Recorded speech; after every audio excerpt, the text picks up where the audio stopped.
Ma'am मेरे बच्चे को थैलेसीमिया है। मैम मेरे बच्चे को डुशेन्स मस्कुलर डिस्ट्रॉफी है, जिसमें बेटा है पर चल नहीं पाता। राइट, क्या करेंगे?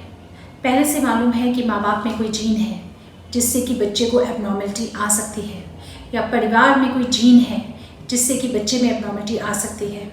बहुत सी ऐसी बीमारियाँ होती हैं जैसे डुशेन्स मस्कुलर डिस्ट्रॉफी और भी बहुत सारी muscular dystrophies, Huntington's disease, thalassaemia, sickle cell anaemia, cystic fibrosis, cancer की जीन्स होती हैं जैसे BRCA जीन, ब्राका जीन बोलते हैं। तो अगर हमें पता ही चल गया है कि परिवार में ये बीमारी है, तो क्या कोई ऐसा तरीका है जिससे कि हम आगे होने वाले बच्चों में, आगे की जनरेशन में उस बीमारी को जाने से रोक सकें? तो हाँ, आज की टेक्नोलॉजी में वो तरीका है और उस तरीके को बोलते हैं PGT-M, pre implantation genetic testing for monogenic diseases. तो लास्ट वीडियो में हमने बात करी थी इन जनरल PGT के बारे में, pre implantation genetic testing for aneuploidies के बारे में, और मैंने आपको बताया था कि उसका मतलब ये होता है कि हमने बच्चे बाहर बना लिए IVF के द्वारा और उनको 5वें दिन तक ले गए ब्लास्टोसिस्ट की स्टेज तक, और उसमें फिर हमने थोड़ी सी सेल्स की बायोप्सी लेके भेज दिया टेस्टिंग के लिए।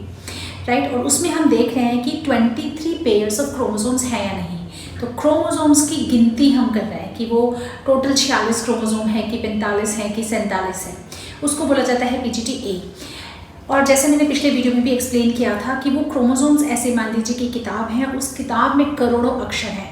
अगर हमें किसी एक अक्षर की एबनॉर्मलिटी देखनी हो, वो जो अक्षर कहलाएगा वो जीन कहला जाएगा, और एक एक जीन की एबनॉर्मलिटी से जेनेटिक डिसीजेस हो जाते हैं।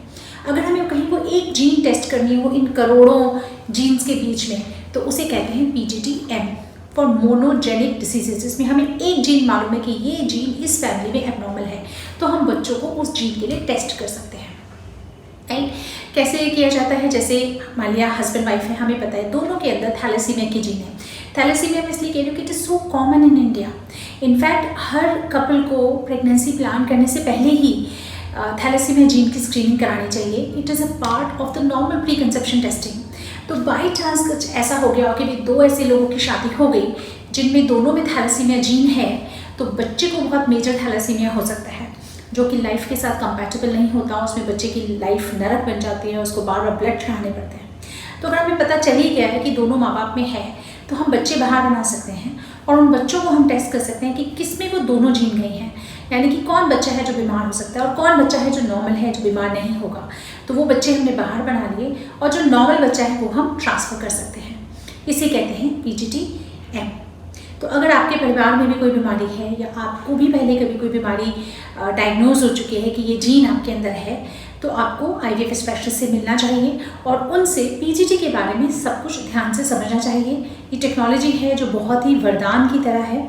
अभी हमारे पास केसेस चल रहे हैं डुशेन्स मस्कुलर डिस्ट्रॉफी, जिनके दो बच्चों को 2 पेशेंट्स हैं जिनके बच्चों को डुशेन्स मस्कुलर डिस्ट्रॉफी है, जिसमें बेटा जो होता है वो अफेक्टेड होता है, माँ के थ्रू जीन जाती है और वो बच्चा 12-15 साल तक आते आते ऑलमोस्ट पैरालिसिस की स्थिति में आ जाता है।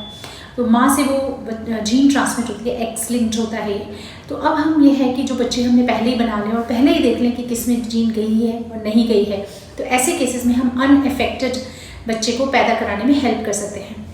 या जैसे ही थैलेसीमिया के बहुत केसेस होते हैं, उसमें हम पहले से बता सकते हैं कि भाई थैलेसीमिया के बच्चे के बर्थ को प्रिवेंट किया जा सकता है। आई होप आपको कुछ क्लैरिटी आई होगी इस वीडियो के माध्यम से। अगर आपके कुछ और क्वेश्चंस हैं तो आप नीचे कमेंट सेक्शन में लिख सकते हैं, and we would be very happy to answer those. Thank you.